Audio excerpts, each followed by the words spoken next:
Hello नमस्कार दोस्तों। तो 5 मार्च को एक और आईपीओ ओपन होने जा रहा है जेजी केमिकल लिमिटेड का। तो देखेंगे हम कंपनी के काम के बारे में, उसके बाद देखेंगे आईपीओ डिटेल, कंपनी के फाइनेंशियल कैसे हैं, ग्रे मार्केट में डिमांड कैसे निकल के आ रही है, और अंत में बताएंगे अपना व्यू कि इस आईपीओ में अप्लाई करना है या इसको अवॉइड करना है। तो सबसे पहले देख ले रहे हैं हम कंपनी के काम के बारे में। तो कंपनी की स्थापना 1975 में हुई थी और कंपनी फ्रेंच प्रोसेस द्वारा जिंक ऑक्साइड का मैन्युफैक्चर करती है। और जिंक ऑक्साइड का यूज बहुत सारी इंडस्ट्रियों में, जैसा बताए दे रहे हैं हम कि ceramics industry, paint and coating industry, pharmaceutical industry, cosmetics industry, electronics and batteries industry, agrochemical industry, fertiliser industry and speciality chemicals industry, lubricant industry और एनिमल फीड्स। तो इन इंडस्ट्रियों में जिंक ऑक्साइड का यूज होता है। तो कंपनी की 3 मैन्युफैक्चरिंग यूनिट हैं, जिसमें से 2 पश्चिम बंगाल में स्थित हैं और 1 आंध्र प्रदेश में स्थित है।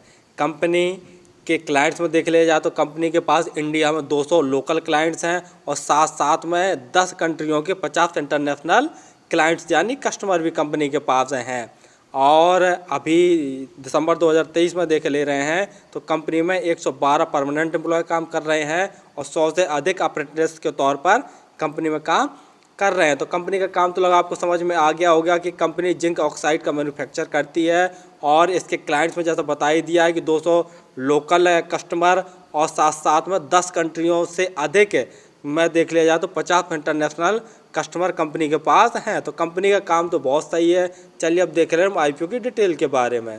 आईपीओ 5 मार्च को ओपन होने जा रहा है और 7 मार्च तक यह ओपन रहेगा। प्राइस बैंड देख ले रहे हैं तो 210 रुपये से 221 रुपये पर शेयर का प्राइस बैंड रखा गया। और जब भी हम आईपीओ सेमी आईपीओ अप्लाई करते हैं तो हायर प्राइस बैंड पर ही अप्लाई करते हैं, अर्थात आपको 2 से 21 रुपये प्राइस बैंड भरकर इस आईपीओ को अप्लाई करना। लॉट साइज देखते हैं तो 67 शेयरों का एक लॉट है। टोटल यूज साइज 251.19 करोड़ का रखा गया, जिसके तहत ये 165 करोड़ के फ्रेश इशू अर्थात नए जारी कर रही है और बाकी 86.19 करोड़ के ऑफर फॉर सेल यानी प्रमोटर्स हैं वो अपनी होल्डिंग बेचकर निकल रहे हैं।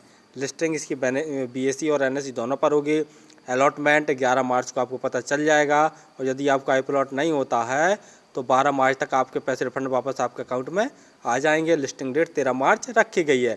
रिजर्वेशन में देख ले रहे हैं तो क्यूआईबी के लिए 50% का रिजर्वेशन रखा गया, रिटेल भाइयों के लिए 35% का, और जो एचएनआई कैटेगरी में अप्लाई करना चाहते हैं उनके लिए 15% का रिजर्वेशन रखा गया। रिटेल कैटेगरी में यदि आप एक लॉट अप्लाई करते हैं तो आपको 14,807 रुपये खर्च करने पड़ेंगे। रिटेल कैटेगरी में मैक्सिमम आप 13 लॉट अप्लाई कर सकते हैं और यदि आप स्मॉल एचएनआई कैटेगरी में अप्लाई करना चाहते हैं तो कम से कम 14 लॉट अप्लाई करने पड़ेंगे, जिसके लिए आपको 2,07,298 रुपये खर्च करने पड़ेंगे।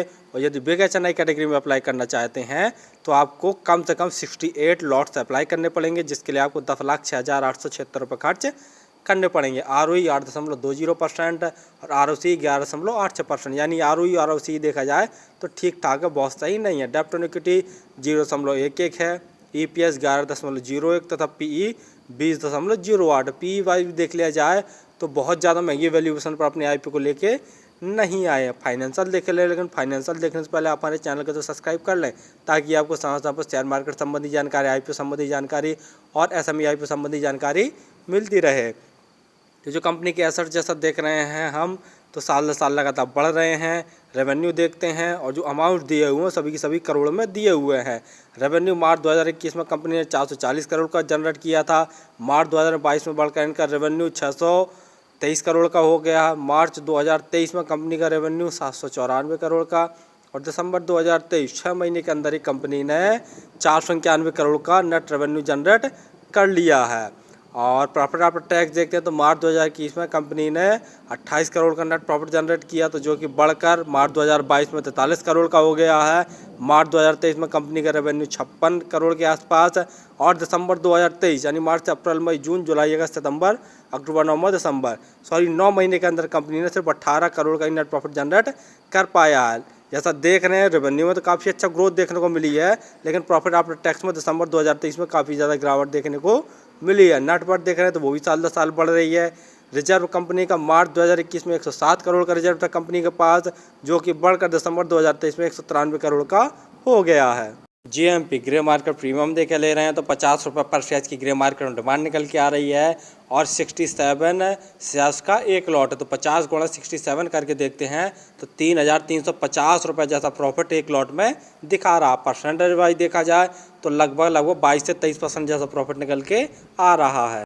फाइनली हमने देखा कि कंपनी फ्रेंच प्रोसेस द्वारा जिंक ऑक्साइड का मैन्युफैक्चर करती है, जिसका यूज हम बता ही चुके हैं कि ceramic industry, paint and coating industry, pharmaceutical industry, cosmetic industry, agrochemical, fertiliser और भी बहुत सी जगह पर इस जिंक ऑक्साइड का यूज होता है।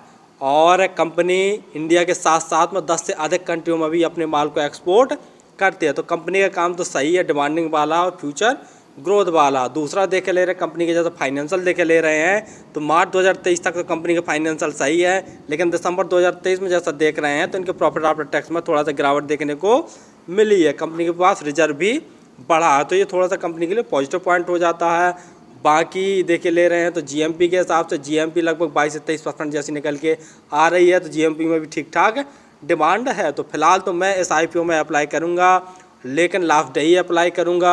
अगर इसकी डिमांड 15% से घटती है तो मैं अप्लाई नहीं करूंगा, लेकिन अगर स्थिर रहती है या और ज़्यादा बढ़ती है तो मैं फिर इस आईपीओ में अप्लाई करूंगा। और 4 या 5 मेरे पास आईडिया, सभी आईडियों से अप्लाई करूंगा और एक लॉट एसएनआई कैटेगरी से भी करूंगा। और आप किसी भी आईपीओ या सेमी आईपीओ में अप्लाई करें तो स्वयं का एनालिसिस करके और अपने रिस्क पर ही किया करें। धन्यवाद।